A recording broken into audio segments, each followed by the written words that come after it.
In addition to these indicators, the school dashboards will have the parent satisfaction survey, the employee engagement survey, and as will the district. So this is how we approach evidence-based leadership. The next thing I want to touch on is the fact that we also got feedback and buy-in around the strategies. How are we going to do this? Because we wanted people to understand that we have a plan. We've been working the plan. We've been evaluating what has produced gains, and we think we should stay on track. But we wanted to hear back from our community as to whether they agree. Because when budgets need to get passed and money needs to get spent, we need them to understand. So included in Vision 2016, and in this booklet, you'll see our 4 key strategic areas that we're working in. We're working on partnerships because there's never enough public money. We need to leverage partnerships. We need better partnerships with business, with community members. We need innovative schools and systems. I'll talk about these in more detail. Of course, educator effectiveness. We have to have a quality teacher in every classroom. We have to have a great principal.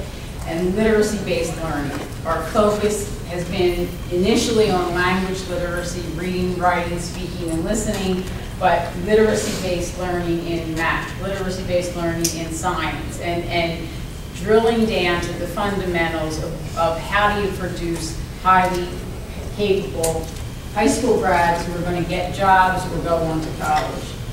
So under partnerships, we're measuring, and these are where we have sub-goals, collaboration. Okay, we're now encouraging feedback from a broader group than we ever did before, and we're publishing those results. And that was initially scary for everybody, principals, the central office administrators. We're measuring diversity goals. We're not just saying anymore we want a more diverse teaching population. We're measuring progress after we set annual growth targets in those areas. And of course, student achievement. Innovative schools and systems, we are a district that has 82 schools, 46,000 students. 30 of our 82 schools have some type of choice or open enrollment.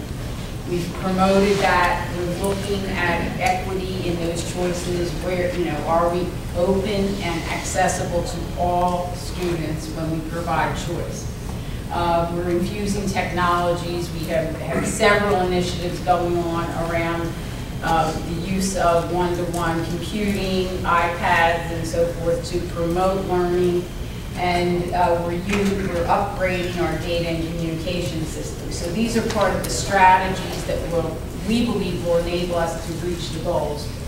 Of course, an effective principal in every school is the cornerstone, and we're developing our principals monthly. We have monthly principal meetings that are not the dog and pony show, but are designed to be professional development sessions. And then every class having an effective teacher. And we're going to talk about our new grant, $23.7 million grant that we just received 2 weeks ago, the Teacher Incentive Fund grant. One thing that you need to understand about our structure, every district probably has a different sort of a deal. We have a 9-member board. It's elected by the county, but it's inhabited by people based on where they live. So you may live in one part of the county which is entitled to a seat, but you're elected countywide. But some of the things that our board has historically been involved in are approval of principal contracts. So we vote on whether or not the principal should be the principal of the school. Keep in mind this is someone whom we've never met, never interviewed, and don't know, but we're going to opine on whether or not that person is the effective principal. We have a governance problem with regard to the way our policies are written.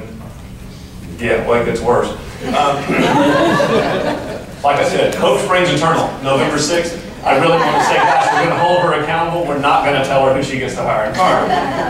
But it gets worse because we also, if there's a teacher that is recommended for dismissal, they ultimately have the right to appeal to the board.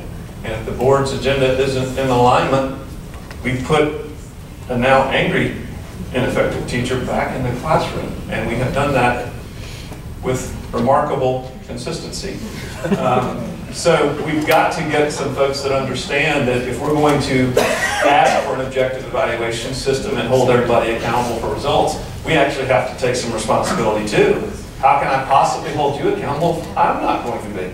So we are going through a change here that I'm hopeful will allow us to mature to some of the levels that I've heard from some other folks in the morning. But it isn't an easy job when you say, go do the job, but you know, you're the coach. I'm going to pick your players and your assistant coaches, but you better win. And by the way, some of the players are my brother and sister. They're not very good, but they'll be all right. It's a challenge. What Chris just said also impacts the principals. So now that our principals' scorecards or evaluation is evidence-based, they work all year to either develop good teachers or get rid of them. And when they recommend termination and the school board puts the person back, it is so demoralizing. And we have had a history of that happening over and over again in Charleston. Our goal is that with buy-in to this evidence-based leadership, the board will see it's not about the principal didn't like the teacher or is mean, or did the growth occur? Did that teacher move students? And we'll tell you how this is working out in the future. Well, and there's more of the problem too is over time we've had situations, and this is probably not unique, where the reviews for the teachers in the schools perhaps were not really based on how well they did their job. It was just whether you liked them or not. And so now we're presented with a situation where we don't have a history of poor performance. We're being asked to dismiss. And we have a 22-year teacher who was a rock star for 22 years and now isn't capable. By going to a subjective system where the principal now is not put in a position of having to like or not like, it's more of a, did you get the job done? Is it working? Are you exemplifying the professional attributes that we expect to be successful? And then we've got history that allows us to do a better job. So we not only have a governance issue, but we also have an opportunity to get information that allows people to make good decisions. The history of Charleston is one where we came from a year not too long ago when I first got there in 2004, we had teacher shortages.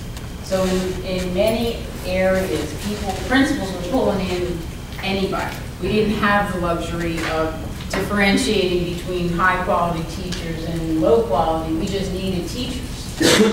Over the years, we've been able to recruit and retain better teachers, and in 2005, on the first day of school, we had 200 teacher vacancies. In 2006, on the first day of school, we had 120 teacher vacancies. And when I became superintendent, my goal was to get it down to 50. We got it down to 26, and every year after that, we've been around 5. Keep in mind, we've got 3,500 teachers or something like that, so that on a percentage basis, we're down to minuscule. Yeah, right. But it changed for a couple of reasons. One, the economy, I have to be honest. People were looking for jobs. Two, we were getting better. You know, the school district reputation was not as negative. It was starting to change. We were creating better teaching conditions. But, you know, getting teachers first was our first goal. We had to start with baby steps. Now we have instituted this year a much more rigorous interview process. Before the principal can even look at a candidate, they have to go through a 3-part screening process where they go before a panel of experienced educators and teach a lesson. They do a group interview, and they have to submit a writing sample. Now you might say, why do college graduates have to submit a writing sample? You don't have to explain it. Okay. Well, and one other thing that you need to know, it was only within the last 5 years that the superintendent actually even had hiring authority for principals at all.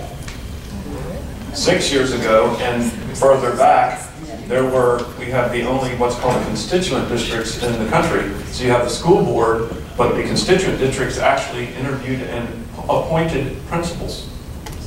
Again, I'm picking your team and your players and all that. We did get that changed, which was actually a legislative issue. But at that time, the only way you could get it there was to have the board ratifying these contracts.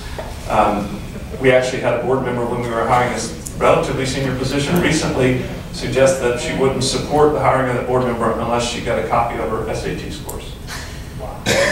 Really? Yes. Yeah. So, you know, we've got to kind of, So we have some opportunity. opportunity.